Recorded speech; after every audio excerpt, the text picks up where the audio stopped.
All right, so hello everyone again. I'd like to officially welcome you to today's webinar, Managing Up, Navigating the Vista Supervisor Relationship. I'm Calvin Landrum, Training Coordinator with AmeriCorps Vista, and I'll be your host for today's webinar. I'll also be facilitating a live Q&A at the end of the session, and you'll hear me pop up at a couple spots throughout this webinar. Also joining us are Jessica Knight and Indy Clark from our partners at Education Northwest, who've helped us prepare today's webinar and will be managing the WebEx technology. You'll also see them in the chat and the Q&A to help address questions that you might have during the session.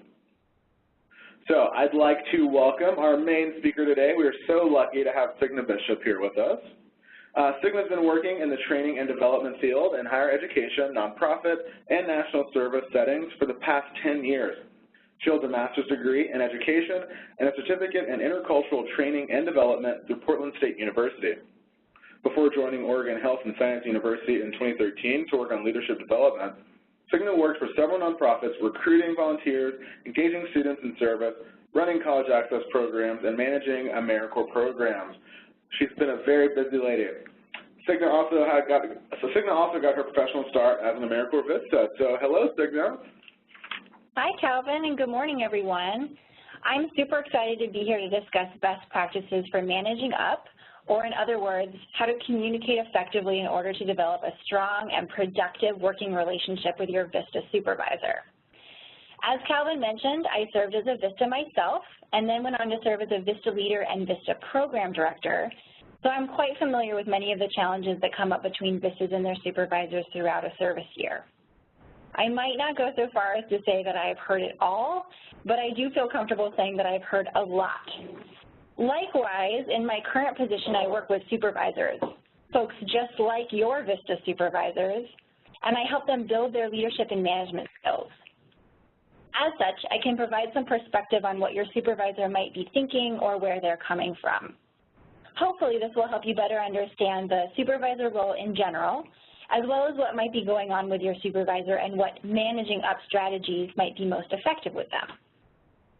This presentation is designed to help you identify methods for building successful professional relationships, assist you to develop strategies to communicate your needs to your supervisor in a more clear and specific way, and identify VISTA resources to support you in workplace challenges you may be experiencing.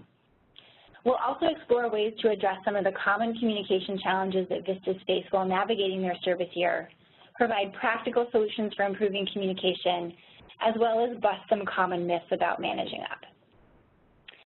But I want to pause for a moment before we dive into the content for the session because we really want to hear from you first. So my question to you all is, what comes to mind when you hear the term managing up? Please enter your ideas in the chat box and make sure to send to all participants. We want your comments to be visible to everyone, so please be sure to enter them in the chat panel and not the Q&A panel further down the screen.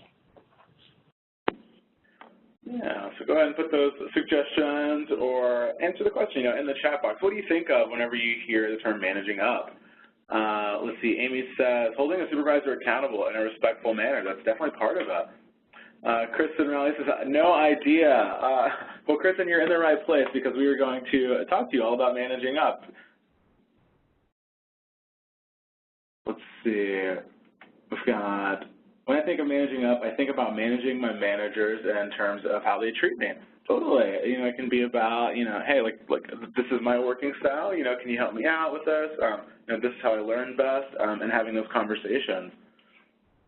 Let's see. Signa, anything standing out to you? That all looks pretty good to me, Calvin. I think we'll cover most of this stuff for sure. Totally. Managing from the bottom up, totally. Learn their language. I've never heard the phrase before, says Diane. Diane, that's okay. It's a pretty new term to me also, but I think once we start talking about it, you're going to say, oh, I do know what this is. Maybe you just call it something differently. Yeah, cool. So, Signa, why don't you tell us, what is managing up? All right. Thanks, Calvin. So thanks, everyone, for those responses. I will spend the next couple of minutes discussing what I mean when I say managing up, as well as do some myth-busting around the practice of managing up. In their article, Managing Your Boss, Doctors Thomas Zuber and Erica James write that managing up is the process of consciously working with your boss to obtain the best possible results for you, your boss, and your organization. This is not political maneuvering or kissing up. Rather, it's a deliberate effort to bring understanding and cooperation to a relationship between individuals who often have different perspectives. In other words, it's not a bad thing, and really the heart of managing up is all about communicating well. So let's dive deeper into some of the common myths surrounding managing up, some of which did certainly come up during your chat comments. So myth number 1, managing up is telling my supervisor how to do their job. Not so. Managing up is all about communicating, asking questions, and clarifying expectations to foster a productive working relationship. It's also about creating a shared understanding of projects, timelines, direction, and vision, which ensures that you are able to meet your supervisor's expectations.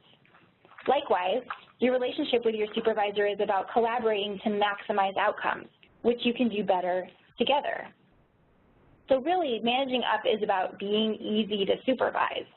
I think it's important to emphasize that the VISTA supervisor relationship, like any relationship really, is a partnership. It's about doing your part to make sure you're aligned with your supervisor's expectations and the goals of the organization you're serving with. Managing up myth number 2. It's my supervisor's job to manage, so I don't have to. Believe it or not, very few supervisors have actually been taught how to manage, and they appreciate your help and guidance.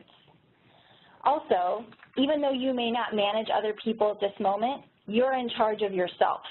Yes, you do have a supervisor, but a sense of personal leadership and initiative goes a long way to help and will help you to be a better learner and worker. Personal leadership means that you help others work with you, you collaborate, and you communicate well so that others know how to help you succeed. Myth number 3, I could never manage my supervisor. Suspicions aside, the truth is that your supervisor cannot read your mind and they don't know everything. Seriously, the managers I work with regularly tell me that sometimes they feel like they don't know what they're doing in their leadership roles.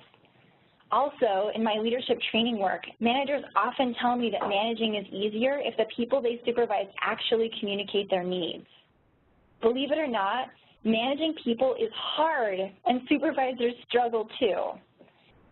Some of the common challenges they experience include delegating, giving constructive feedback, focusing on the big picture, projecting confidence, and perhaps, surprisingly, getting support from above, or managing up, in other words.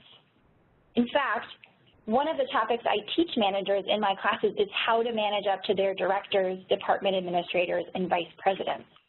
It seems a bit crazy, but supervisors have the same questions and challenges around managing up as many of you do. The bottom line is that you are smart. They selected you for this project because they had confidence in your abilities. They need you, and they're relying on you to help them help you be successful.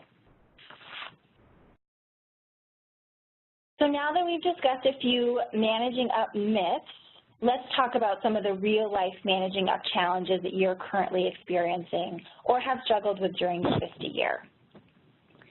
Let's move to a chat question because, of course, I want to hear from you first. So please respond to the chat question, what managing up challenges are you currently experiencing? Please enter your ideas in the chat box and make sure you send to all participants.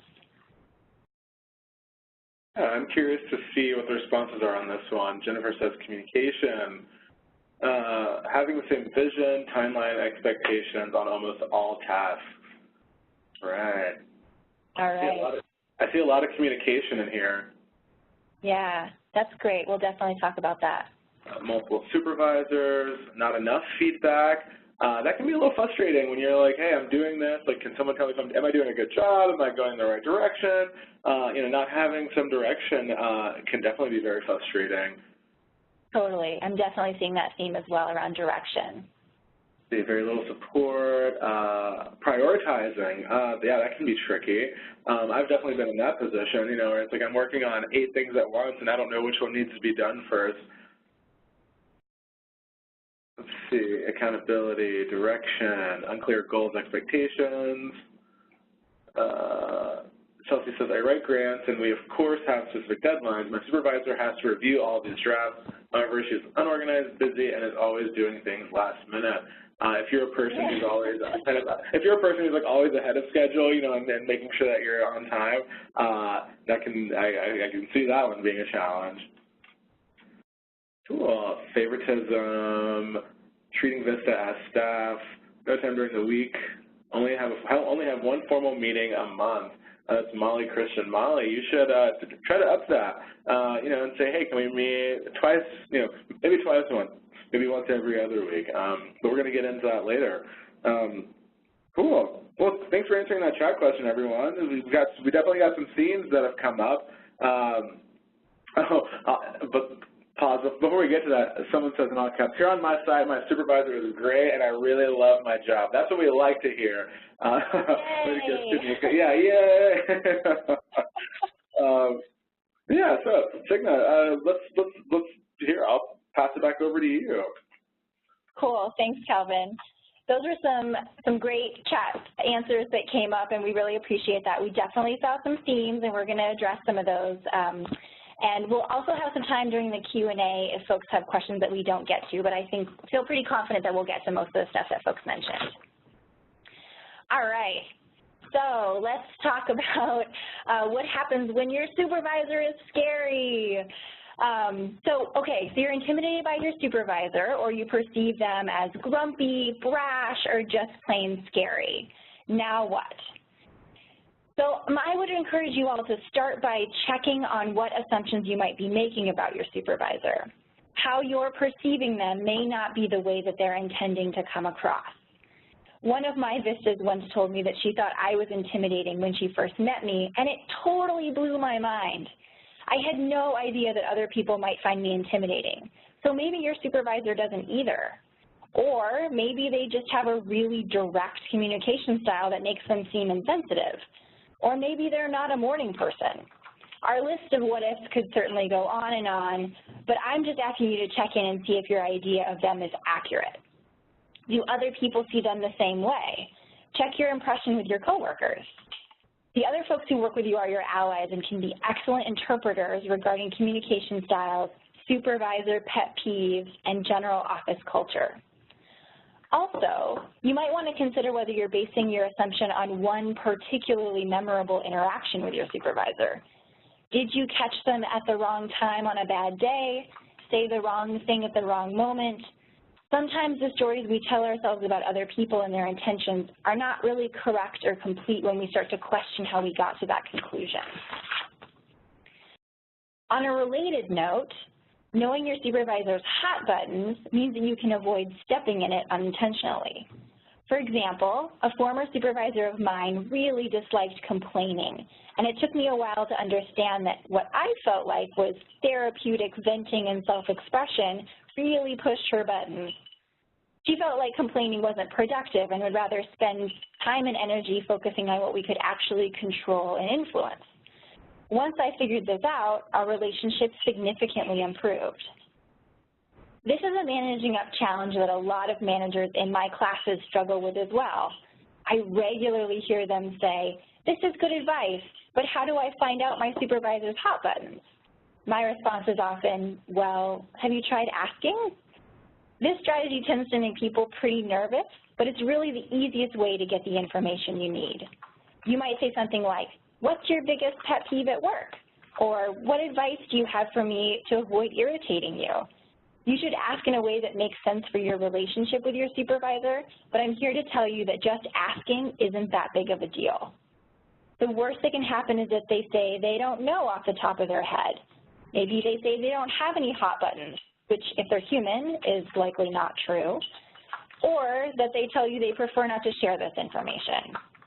If you hit a brick wall, you can always rely on your coworkers to help you figure this out, and really just being observant will probably get you most of the answers you need for overcoming this particular challenge. Another suggestion for dealing with an intimidating supervisor is to seek out feedback.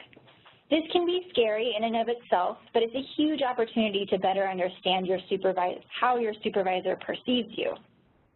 Don't wait for an appraisal period to find out your supervisor's opinion of you and your work. If you get bad or constructive feedback, discuss your concerns, but do it on a mature level, not emotionally or confrontationally, or at least as little as possible, and really just try to understand the feedback you're getting and why. One-on-one meetings are also a great forum for requesting feedback, and making this a regular part of these meetings creates a space for feedback to become a regular component of your VISTA supervisor relationship. Also, if you're not getting feedback that's specific enough to act upon, ask questions to clarify, like, what would you like to see in the future? What specifically would you like me to change? How do you recommend I approach this differently next time? Then be sure to listen to what your supervisor says and try to act on it. It's okay to ask for help too. One of your supervisor's responsibilities is to remove barriers so that you can be successful. Finally, give feedback to your supervisor too. Let them know if you need something that they're not providing, and give them positive feedback and appreciation when they do something that's helpful to you. Everyone needs feedback, even supervisors. Feedback is a great relationship building tool, and once you've gotten more comfortable with your supervisor, you just might be able to let them know that they can come across as scary sometimes. Okay, let's talk about another challenge. What's that you say? Your supervisor is so busy that they don't have time for you? This is a very common challenge experienced by VISTAs, and it's a challenge experienced by most people who have a supervisor. The bottom line is that managing by meeting and communicating with the people that they lead is a supervisor's job, so they really should be doing this. However, there are only 24 hours in a day, so how can you make this work considering that we're all strapped for time and resources? Well, first, you'll actually need to ask for a meeting, and don't take no for an answer. This might sound a little risky, but I'm serious, and the risk is worth the reward. Your supervisor should make time for you, and you might be able to help them make time to fit you in. So here's how I would suggest going about doing this. First, strategize and prioritize. Make sure you're spending your precious time with your supervisor on your top priorities. Also, you should take charge of the meetings. Bring an agenda and start with your agenda items. We'll talk a little bit more about how to do that in a moment. Also, make sure to solicit clear expectations and priorities. Most supervisors don't spell out their expectations, and the burden of discovery falls on those below them. Don't wait for your supervisor to provide you with this information. Instead, initiate a series of informal discussions on our objectives, helping your supervisor clarify and communicate his or her ideas, and make sure you communicate your own ideas as well. Next, provide adequate information.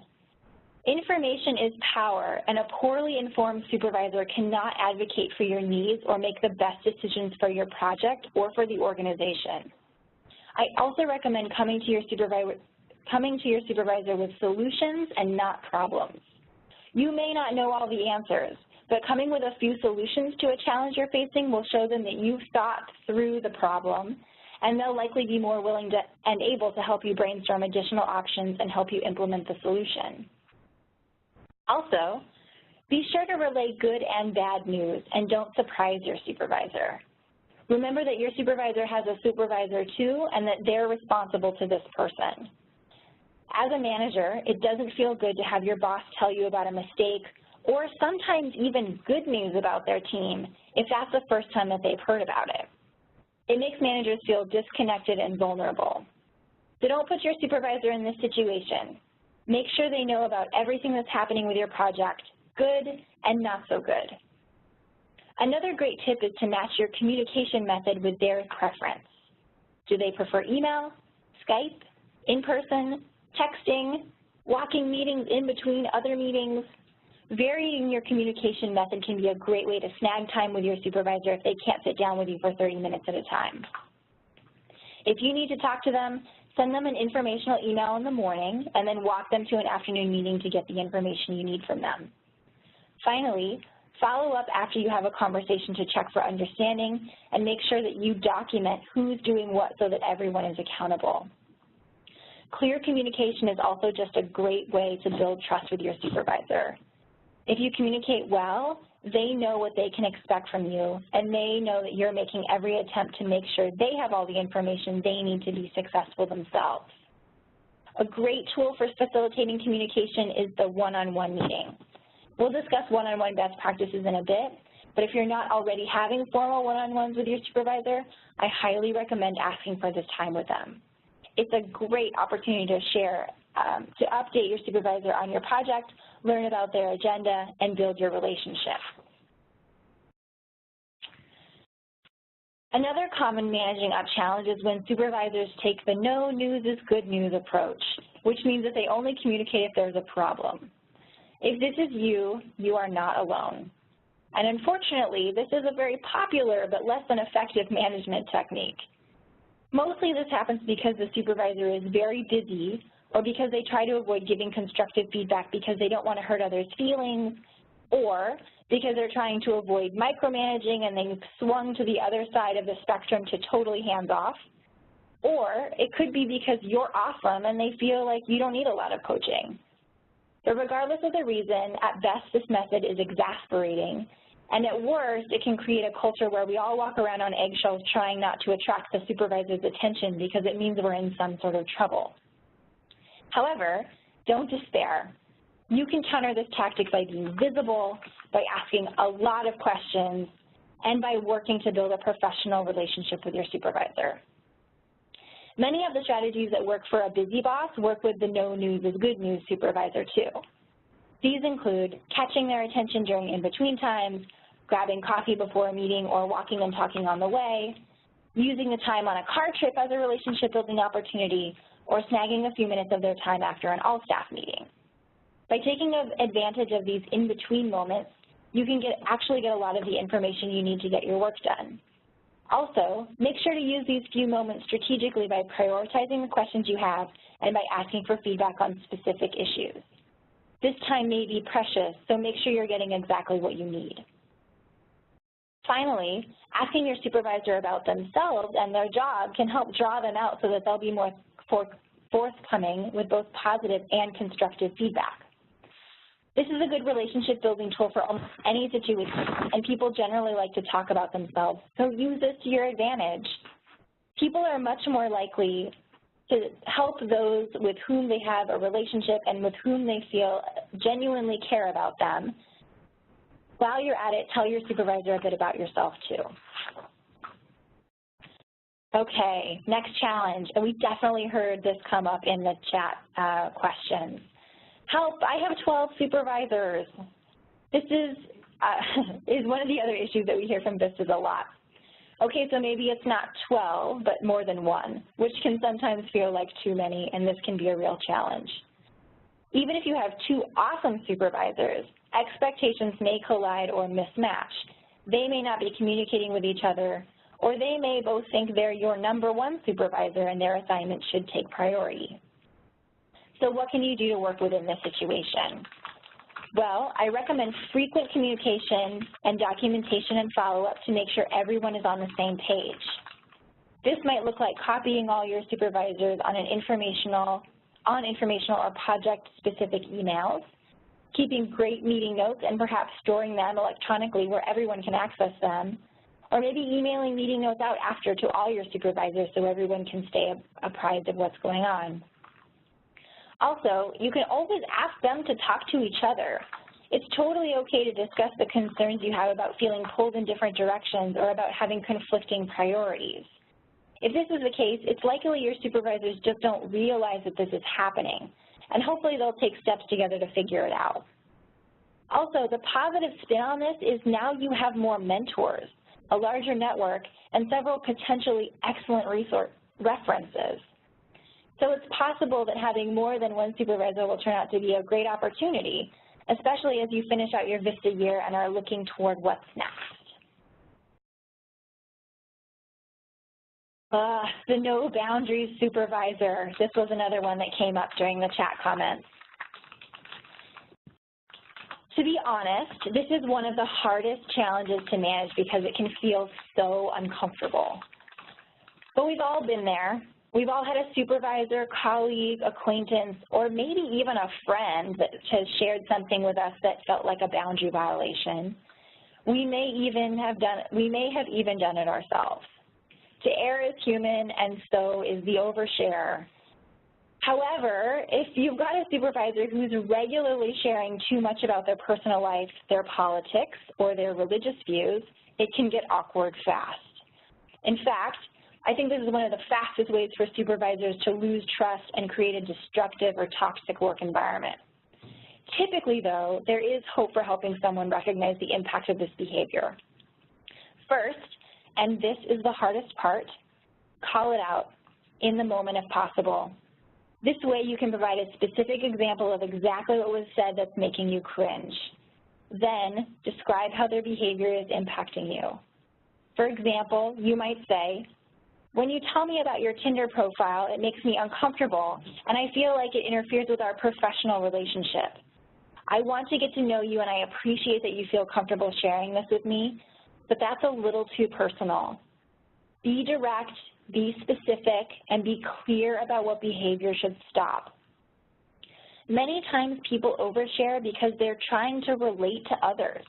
They're trying to be accessible and appear more human. They may even be trying to seem cool. Unfortunately, this kind of behavior often backfires, especially when it's a supervisor.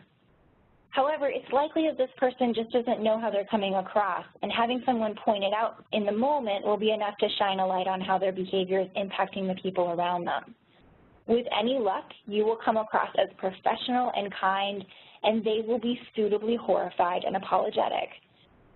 For more serious situations, like supervisors who treat the office like a free therapy session or a bully pit for their political or religious views, you may have to employ more serious tactics.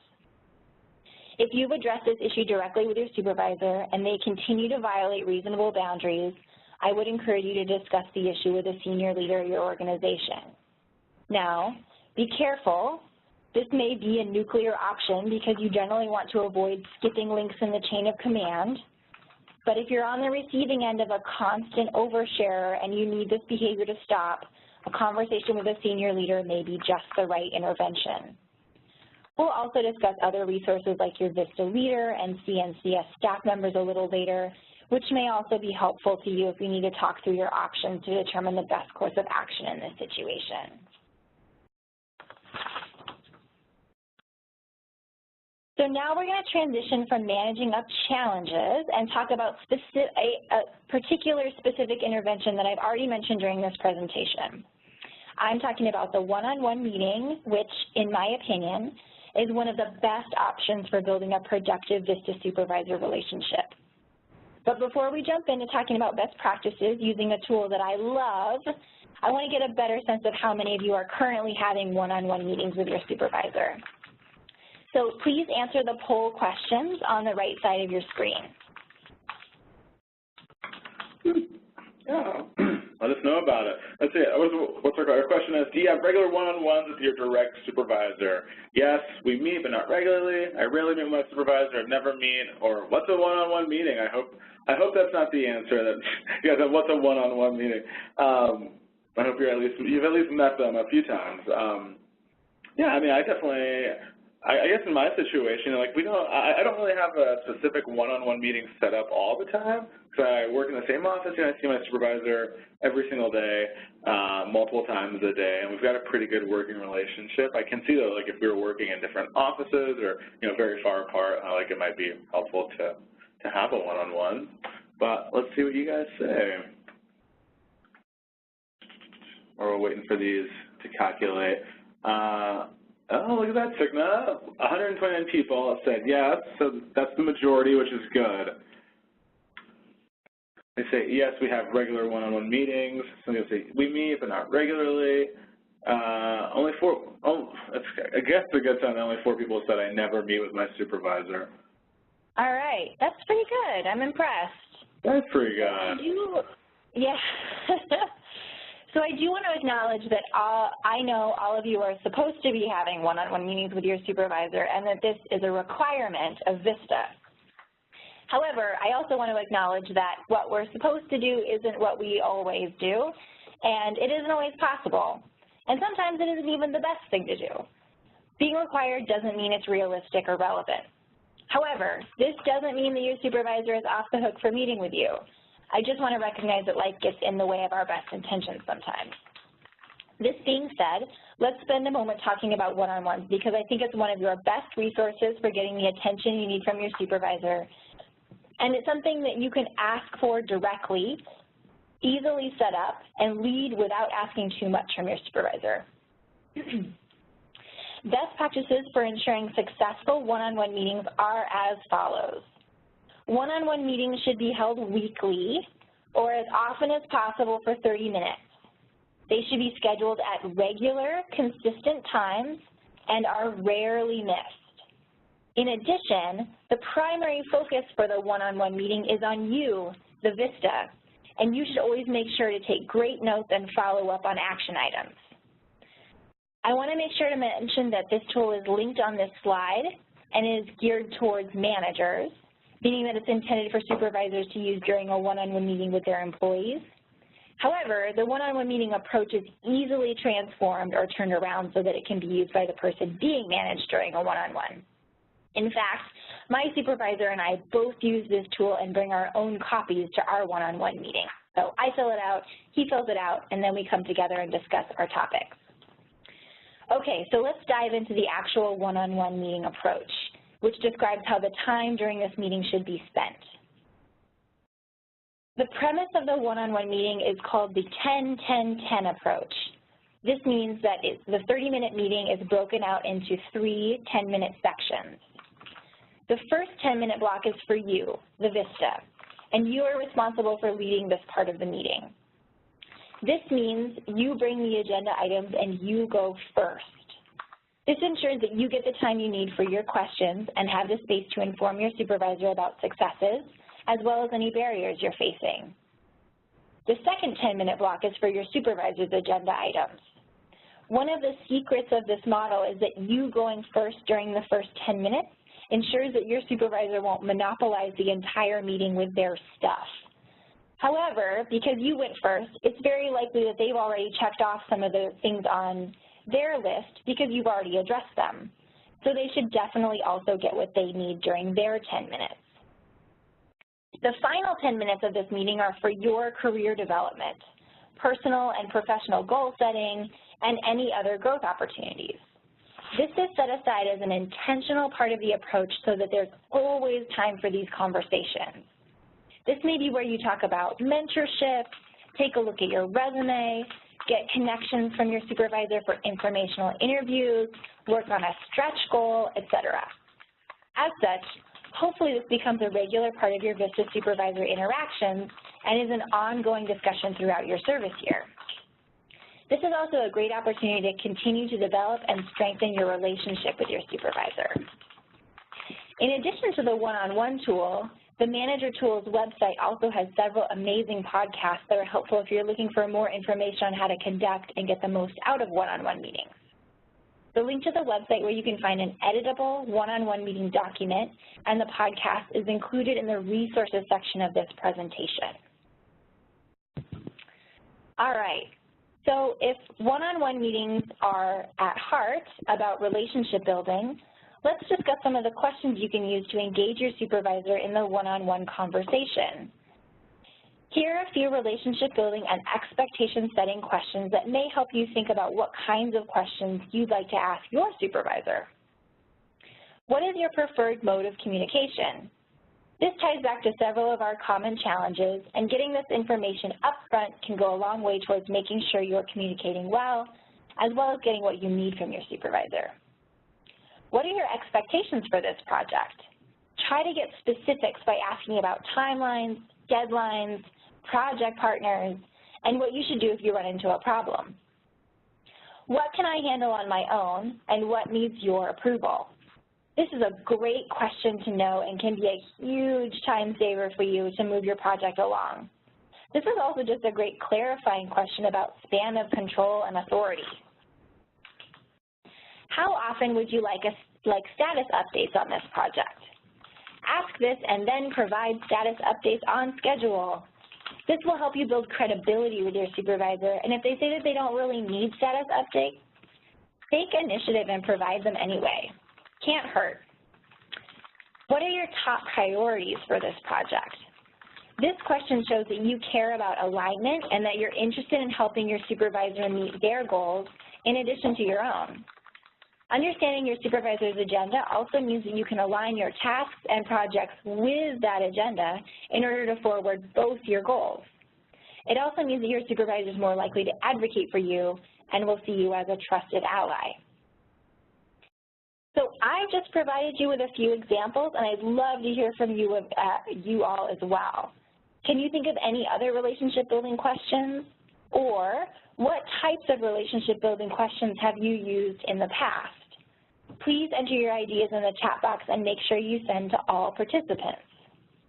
Yeah, I'm excited to see what we write. I do want to address one comment in there though from Anastasio. So these questions are definitely going to offend my supervisors. They're non-confrontational and aren't going to change. I think what's interesting about that is that I don't see these questions as being confrontational or even offensive. I mean, it's just straight facts and trying to get information, you know. What's your preferred mode of communication? Should I be calling you? Should I be emailing you? You know, what's going to work? I think, if anything, you're like asking, you know, what is best for them? You know, and people love to talk about themselves. You ask someone about themselves and what they like and their preferences. I mean, I could go on and on about it.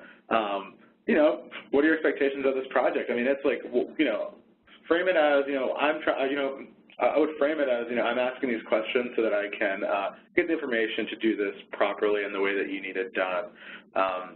Yeah, that's interesting that you said that they would be offensive. But let's see, what do we got in here? Can you think of any other relationship building questions? Anyone? Let's see, how do you prefer to communicate? How do you see the big picture so I can prioritize tasks? I think that's a really good one, Cheryl. What do you think the organization is lacking personally? It's a good one. Any other ones in here?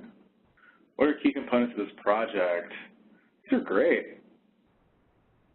I found that, let's see, Laura says, I found that open-ended questions are helpful, such as, do you have anything else to tell me or to ask me? I think that's true because, I mean, maybe, you know, you get so specific in a conversation that you kind of close off, you know, other issues, you know, kind of asking that open-ended question, you know, is there anything else, you know, can really bring up topics that maybe need to be discussed. Yeah, I like that one. That's a great one. And again, I think it goes back to, you know, people love talking about themselves. So if you're asking them, you know, what else do you need to talk to me about? Anything else you need to say? You know, I think people generally respond well to, you know, to being able to talk and, you know, and give their own opinion on something. For sure. Let's see. Perdita says, anything I can help with to make your life easier? Yeah, see, and that goes back to, you know, framing the question. So, you know, what can I do, you know, to help out, to make things easier for you, to lighten your burden? You know, showing that you're there to be helpful, that you're, you know, and that you're making an effort, totally. Yeah, supervisors rarely hear stuff like that, too. They may be surprised. That might get a great response from someone. Right. Honestly, I think that would be surprising. Yeah, exactly. I think, I mean, people are used to saying, oh, my supervisor is not giving me this, they're not helping me with this, they're not doing this for me. You know, but how often do we kind of flip that and say, you know, actually, like, what can I do for you? You know, is anyone helping you out? Is anyone, you know, taking anything off of your plate? That might be, you know, that might be a nice change of course, and you might be met with some unexpected or surprising answers. I think that might be good. But, yeah.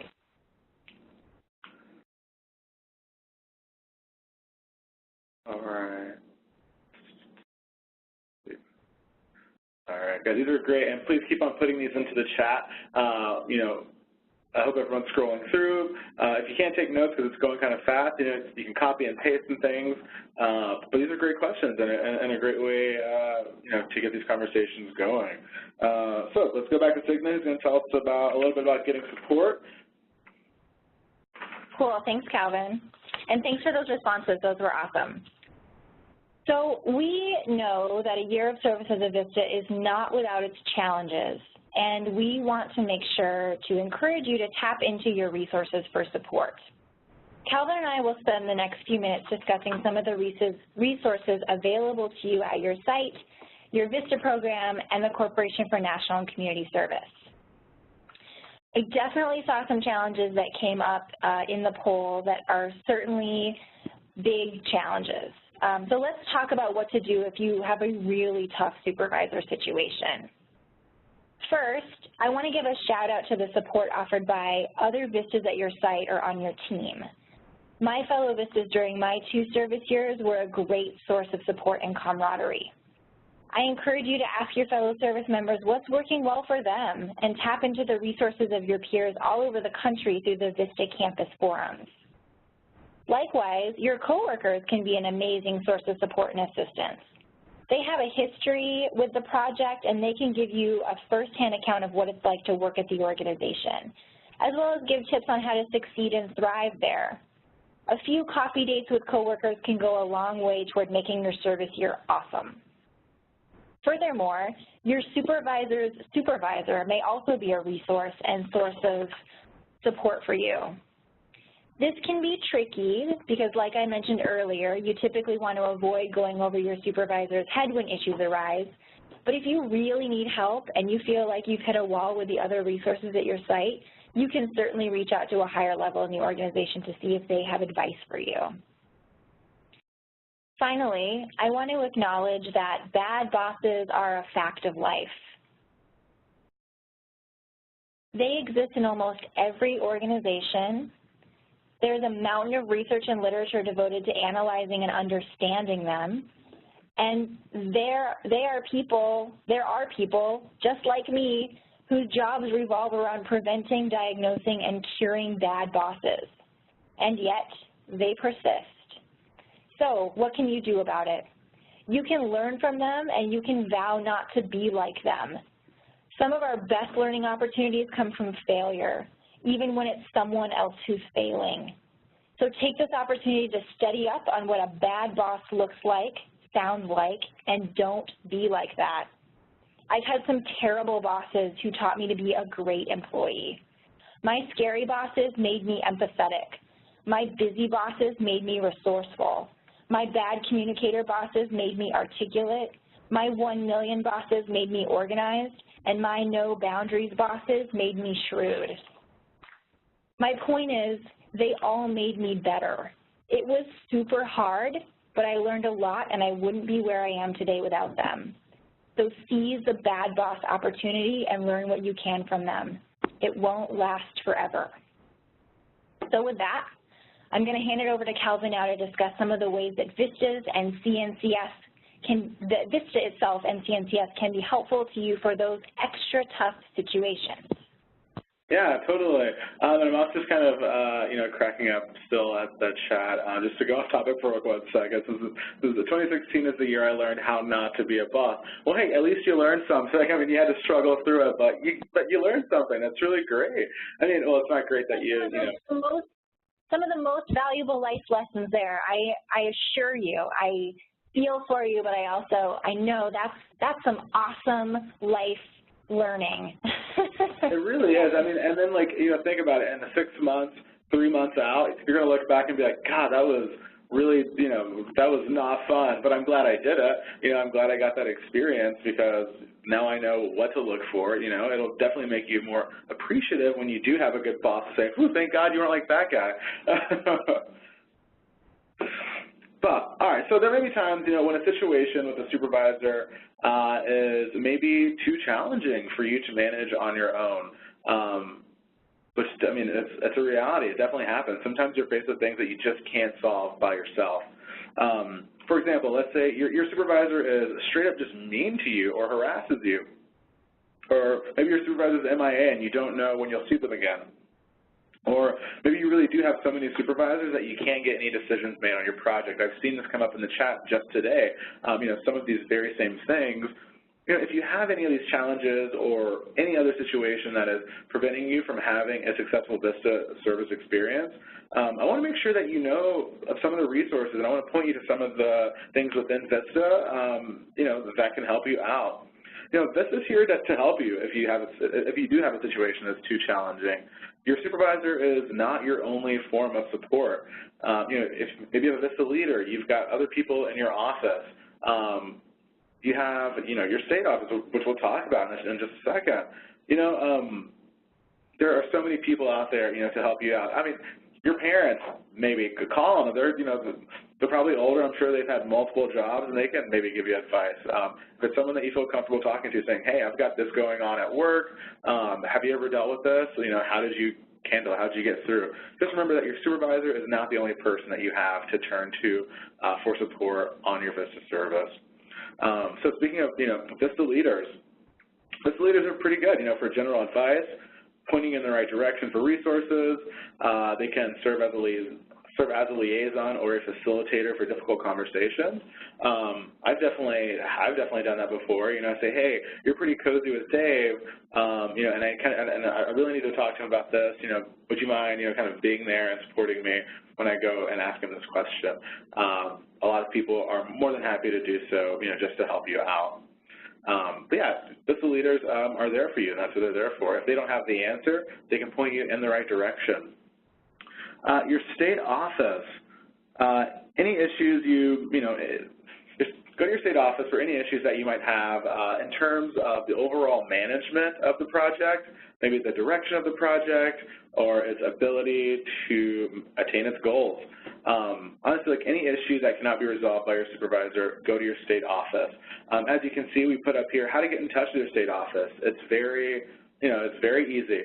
Whatever state you're in, it's a state abbreviation @cns.gov. So if you're in Florida, it'll be FL@cns.gov. If you're in Texas, it'll be TX@cns.gov.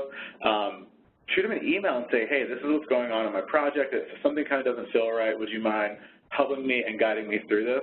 That's what your state office is there for. They have the context at your project. They work directly with your supervisors and your sponsors, and they can help you kind of mitigate some of those larger organizational issues.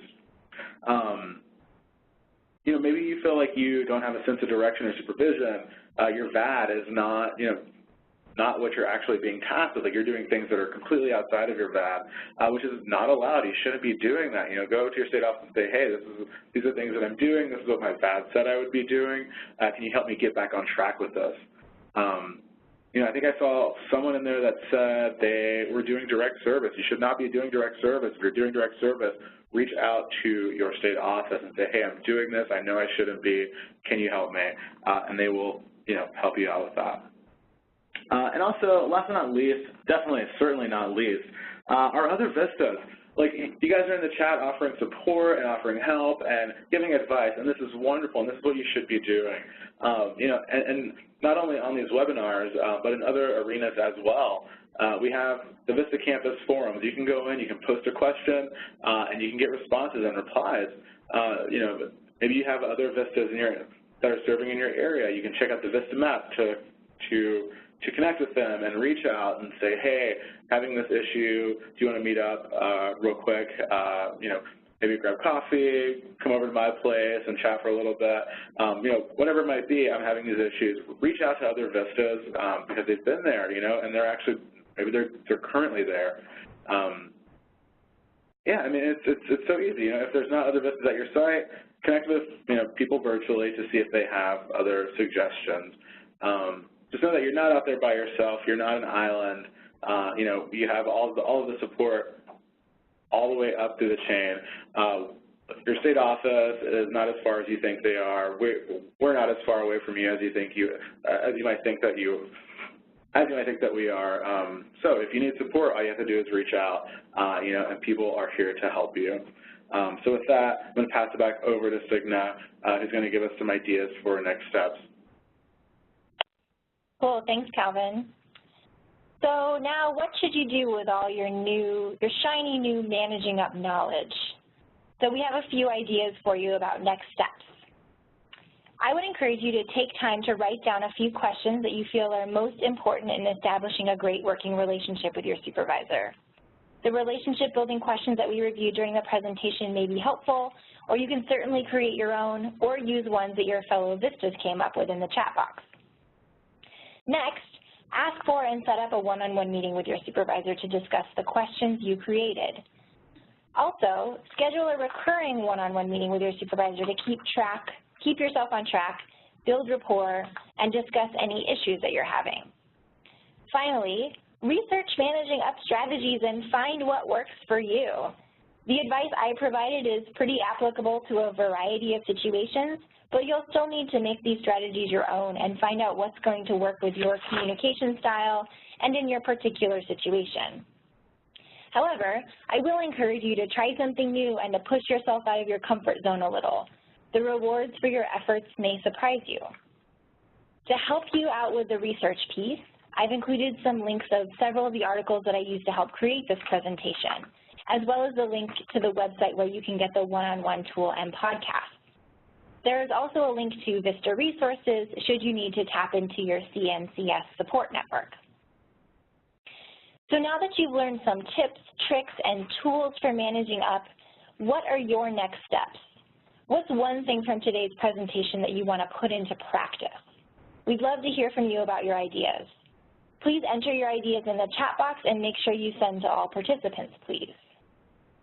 Yeah, for our next question, what's one thing from today's presentation that you want to put into practice? And go ahead and throw that in there, throw that in the chat box. We want to see, maybe what are your next steps? What are you going to do?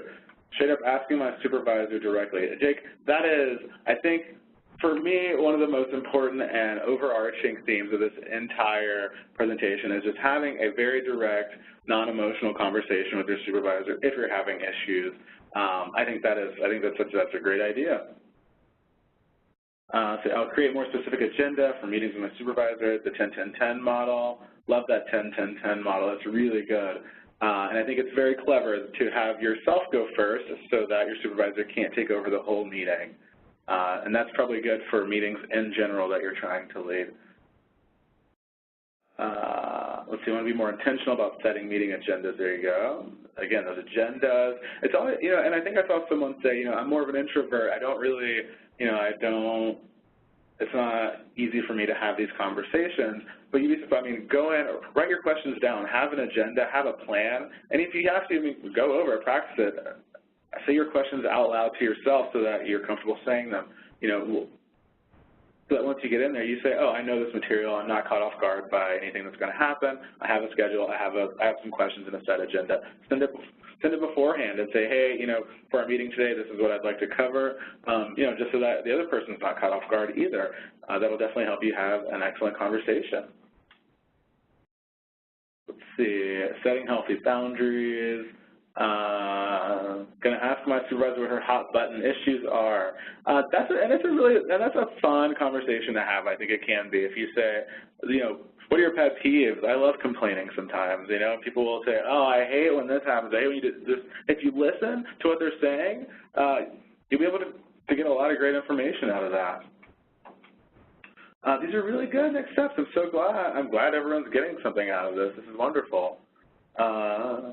All right, so Sigma's got some resources for us. Let's throw those up. Yeah, totally. I love that folks were highlighting the 10-10-10 model, particularly because that's one that supervisors really like also. I present that in a couple of the classes that I teach, and that's one of the things that they walk away with and say, oh, this is such a cool tool. So I get that from the supervisor end of things. Hopefully, if you will bring that up, they'll be excited about that too. All right, so as promised, here are the resources I mentioned that informed this presentation. Thank you for letting me spend this time with you.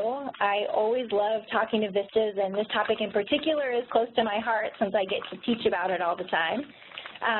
But thank you all for your time and participation, and I am going to hand it back over to Calvin to facilitate the next portion of our webinar, which is evaluation and Q&A.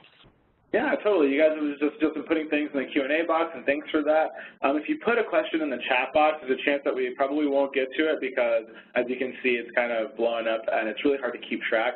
So if you do have a question that hasn't been answered or you'd like more clarification on, go ahead and drop that in the Q&A, and we're going to start doing that really soon. We're kind of queuing up all those questions so that we can go through and begin to answer some of them. But before we get to the Q&A, I will ask a favor of you all, and that is that you participate in our evaluation of this webinar. We look at every single comment that you put. We really put a lot of weight in your evaluations and try to make these webinars as informational and as useful to you as possible. So if you would not mind, take a second to fill out the poll, answer the chat questions at the end. I'd really appreciate it, and we'd like to know how we're doing. That'll be up throughout the remainder of the presentation and throughout the rest of the Q&A. So again, please go ahead and fill that out for us. We really do appreciate it, and we take all of your comments and all of your feedback to heart. So that being said, I'm going to turn it over to Amber, who is going to remind us how to ask questions via phone. Thank you. At this time, if you'd like to ask a question or have any comments, you may press star followed by the number 1. Again, that is star 1 if you'd like to ask a question. All right, thank you so much. So while we're waiting on those calls to get queued up, we've got a few questions in here, Signa, so we'll go through these and let's see what we can find out. So we've got, let's see, I guess we can offer some clarification on this one. I'll go ahead and let you take this question. So it says, what advice do you have for VISTAs who have more than one supervisor, all different schedules and styles of communication? I know we covered this a little bit, but would you mind just kind of reiterating what our tips were?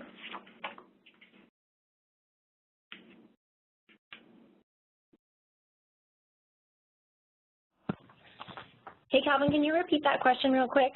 Yeah, totally. So the person asks, what advice do you have for VISTAs who have more than one supervisor, all different schedules and styles of communication? Yeah, thank you for that. I appreciate it. I would say email is your friend. And I think, being able to help people all stay on the same page, being able to email them so that they can check in, whenever makes sense for them. I think that can really help in terms of being a follow-up and documentation tool. I also think, whenever possible, being able to connect with those folks either in person or on the phone, perhaps doing some conference calling to get them to talk to one another as much as possible. But, there are tons of electronic communication opportunities these days, particularly with shared folders and that kind of a thing, maybe Skyping or conference calling. So I would definitely try to maybe think creatively and outside of the box around how are you going to keep everybody informed. Yeah, totally, and I think that's the key. I think you hit the nail on the head. You can ask them, say, hey, can you guys kind of communicate and talk to each other and come up with a plan so that I have, one distinct vision on what to do. I think that's a totally fair question and something that, you as an employee have, or sorry, you as a VISTA have the right to ask. For sure. All right, so let's see. We have a question. Let's see. So what do you do when your organization has lost some sponsorships in the past and now your supervisor wants help from these sponsors again? Well, so I guess I don't know if they've lost them due to mishandling what they were doing. Maybe the sponsor just said, hey, we can no longer do this. But if you're being tasked with, trying to get these sponsors again or being asked for their help, maybe come up with some examples of how your organization has maybe grown since they were last a sponsor. Come up with some ideas of maybe how them sponsoring you would benefit them. I mean, that's what people really want to know is, yeah, I'll sponsor you, but what do I get out of this? Come up with a really good comprehensive list to say, hey, we know that you were a sponsor before. Previously, do you remember whenever we did this, this, this? You're so vital in helping us do that. Going forward, we'd love your help again on this project, this project, this project. We're willing to do this, this, this for you. I think really laying out what you can offer the organization is a really good place to start. So I hope that helps, and I hope we were on the mark on that question. Let's see, Sarah Swisher says, what tips do you have for dealing with direct people? Ooh, no. Signa, you got any tips for dealing with direct people? I personally don't see someone who's direct as being an issue, but if that's not, I mean, I'd rather someone be direct with me than indirect. So maybe we need more information. I don't know. I think, it may just be sort of a mismatch in communication styles there. I think, there's a difference between being direct and polite and respectful and being direct and not, or being rude or hurtful, and so I think there's maybe a distinction to be made there as well. But, supervisors who are really direct, I think it's worthwhile having a conversation with them about your own communication style and maybe sometimes how some of their comments might land on you. I think that's a valuable way to open up a dialogue about, how can we better work together and how can I make sure that your meaning is clear when you say something that, feels maybe like it's jarring because it is a little bit more direct than I would normally communicate. I think those kinds of conversations can open up a huge opportunity for just getting on the same page about better working together and being able to communicate in a way that works for everybody. Totally, I agree with you. And opening those avenues to say, hey, this is how this is coming across to me. I know it's probably not your intention, but let's chat about our preferred communication styles. Again, like just being very, you have to be direct in that in that case to resolve that.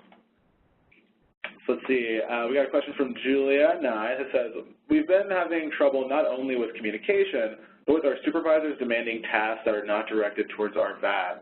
How much say do we have in our own daily goals? Can we say no to our supervisors?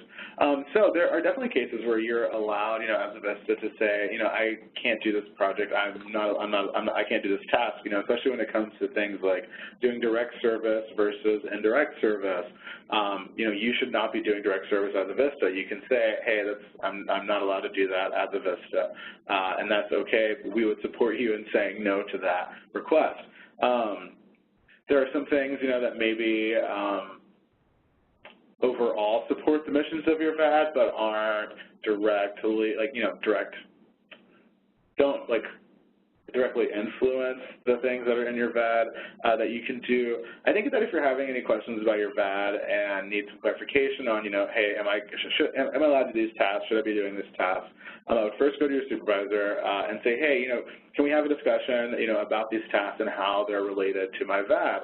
That doesn't have to be a confrontational question. It just has to be a question for your own clarification, your own edification to say, hey, I need just a little more clarification about how what I'm doing is working towards our end goal, which is outlined here. And then also, and if that doesn't help, if you don't get the clarification you need, I would go to your state office and say, hey, I'm being asked to do this, this, this. Maybe can you help me facilitate a conversation with my supervisor that helps me connect all these dots, so that I can get a clear picture of what I'm trying to do. Honestly, a lot of these questions that you need to have are all about framing, and framing it in a way so that it does come across as you're doing this for information purposes, not because you just don't want to do something, which I think is a tricky line to navigate. All right, let's see. What do we got? How would you, Signa, I'm going to ask this one of you. How would you suggest handling a supervisor who tends to ramble? She's great, but sometimes not the most efficient. That is a great question. I've definitely met that person for sure. So one suggestion I have, and I think this is applicable in a variety of different situations, is, at some point they have to take a breath.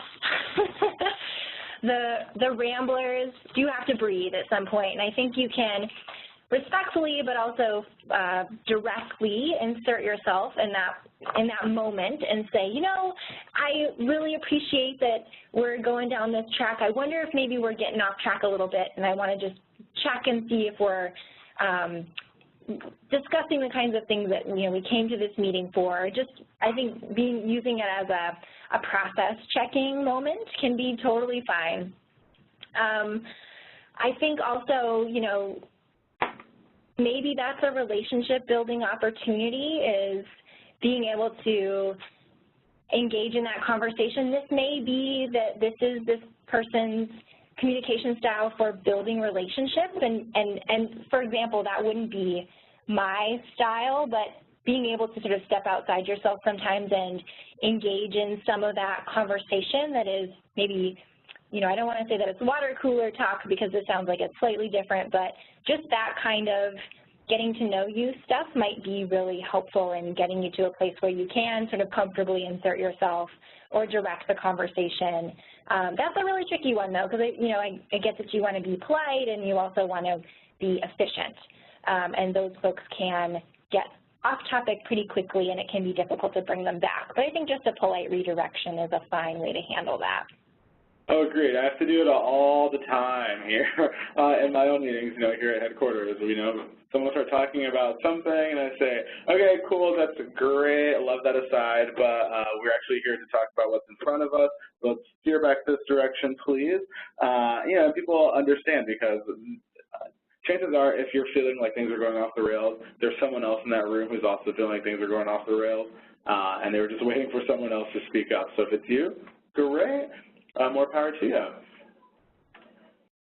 All right. Using tools like a parking lot during like a team meeting, for example, can be really helpful, because you can put stuff, you can park things for later. So being able to say, oh, that's a great thought. It doesn't relate to what we're talking about here, what we want to accomplish, but we can certainly write it up on the board, make sure it gets addressed later. That can be a great way to kind of bring people back as well. Totally. Yeah, we often do that here for larger scale meetings.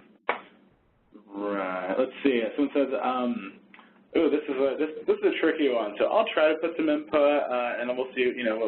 What you have to say too, Signat. It's from Amy. Sure.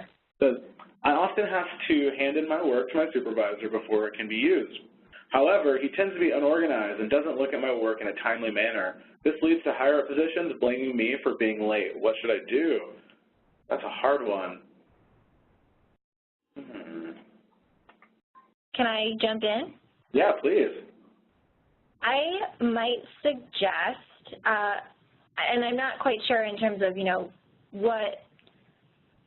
who would see that before it would need to be sort of approved, for example.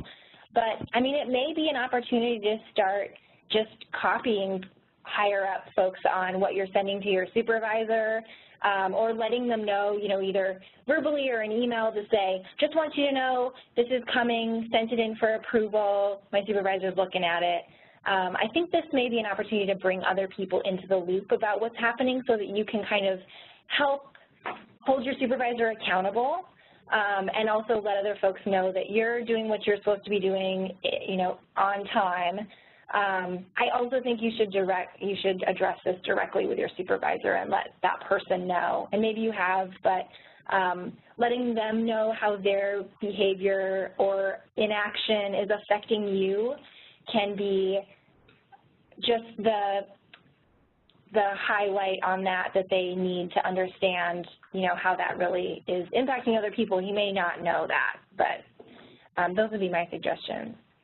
Yeah, no, I agree with you. I think, again, like all this comes down to just like having those direct conversations and say, hey, I'm feeling like, like I'm catching the brunt of, things being turned in late.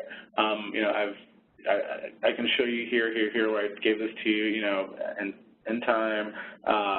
Do I need to turn this in earlier? What can we do as a team, to make sure, that we're not looking bad, that neither one of us are getting, in trouble for this. Yeah, that's a really tricky one.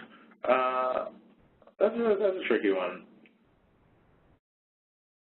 Maybe even trying to turn things in a little bit earlier, so giving him some extra lead time.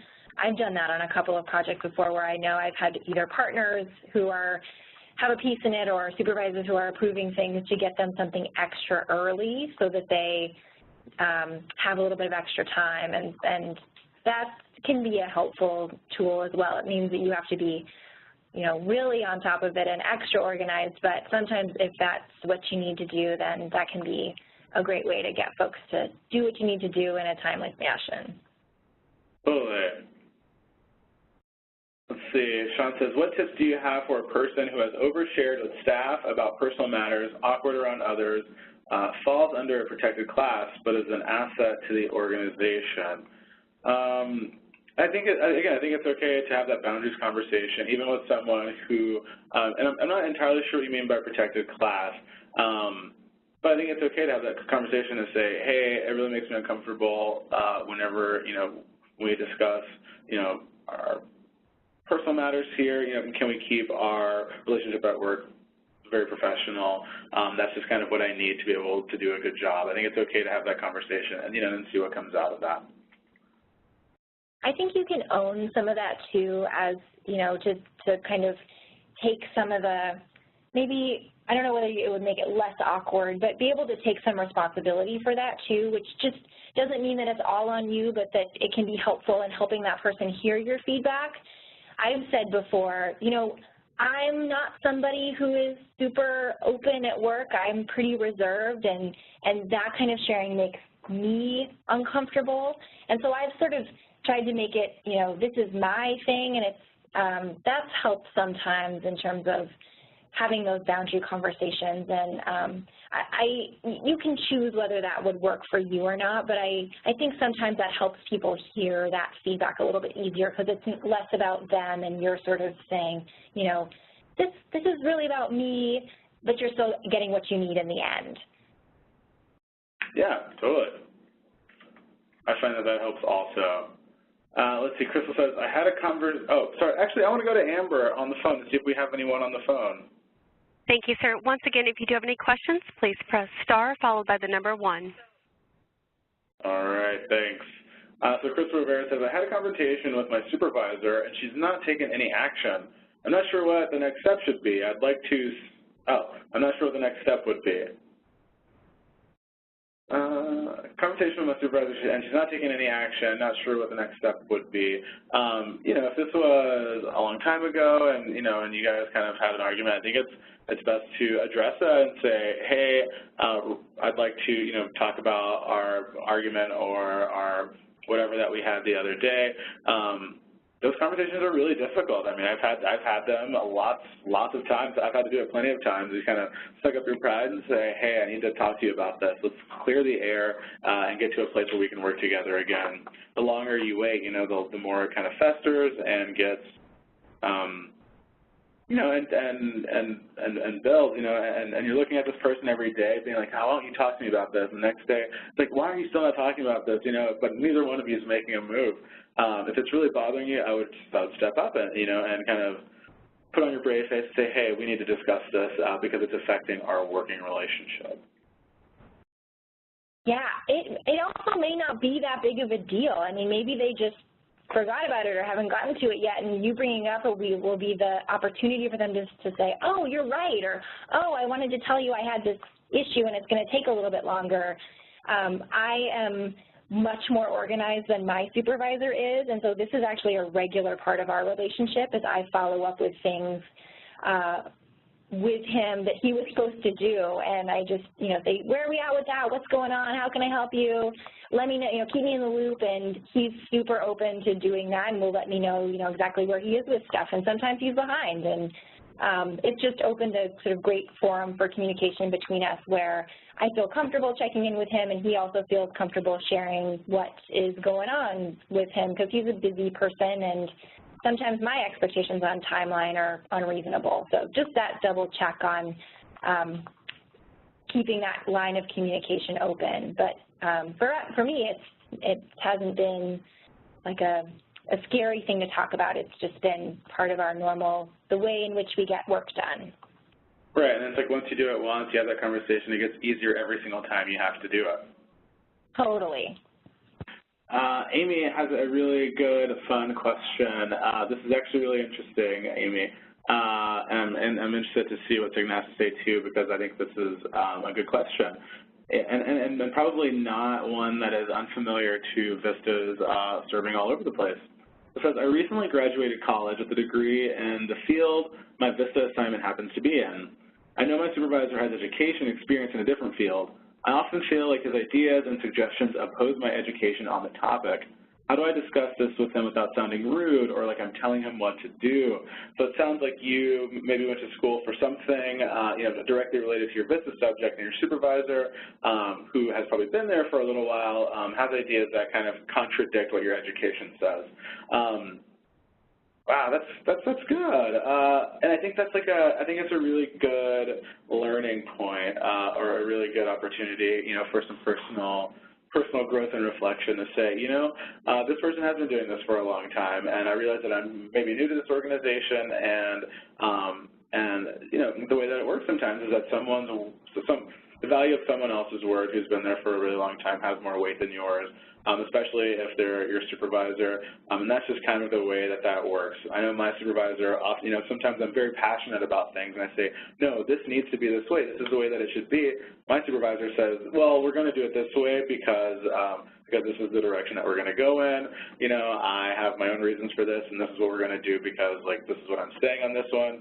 And sometimes it can be a little crushing, a little defeating, and you have to, kind of be resilient and say, okay, cool, I lost that battle, let's move on, let's go on to something else, and sort of not let that get to you. Don't let that get you down, and don't get too wrapped up and hung up on, I know that this is probably, you saying to yourself, I know this is the best way to do this, and, and what I've learned is this, why are you doing this? They have their own reasons. Maybe they have, a different picture than you have. Maybe they have more details about the project, and are able to make a decision that, sure, maybe goes against what you think, but ultimately makes the most sense given the complete set of circumstances. There's a lot of factors at play there. I think that's an interesting question and an interesting situation to be in. Signa, what do you think? I think there's something to be said there, too, about figuring out how that person is influenced. So is it by data? Could you share some research or some data with that person that will make it clear that the way in which you want to move is the best way? Are they influenced by relationships? So could you find someone else who might help you influence them? Or is this an opportunity to build your relationship and your credibility so that they will then listen to you the next time this happens? Or are there other things that are going to sort of help them see it the way that you see it, that will get them to sort of move in the direction that you want them to go?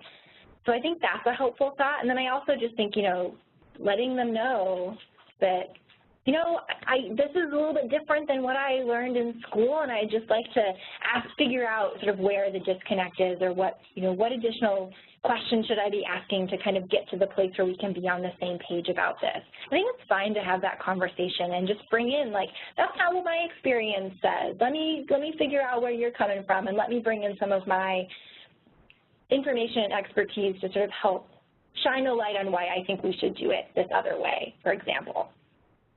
Yeah, totally. That's a great answer. Thanks. I'm going to go to Amber one more time to see if we have anyone on the phone, and if we don't, I think we'll go ahead and wrap up here. So, Amber, do we have anyone? At this time, again, if you do have any questions or comments, please press *1. All right. Cool. Well, we're going to stop here, and I want to say thanks to everyone for joining us today. This is really insightful. Best with a last thought before you close out officially? No, please do. Please do. I saw a comment in the chat that came up that was about, we feel like the message around this Managing Up webinar is that it's all on us. It's all on us as the VISTA, and then our supervisor doesn't have to do anything. And I want to just say that that's absolutely not the case. Your supervisor should, of course, in a perfect world, be doing all of the things that will support and engage and make sure that you have a fantastic VISTA service year.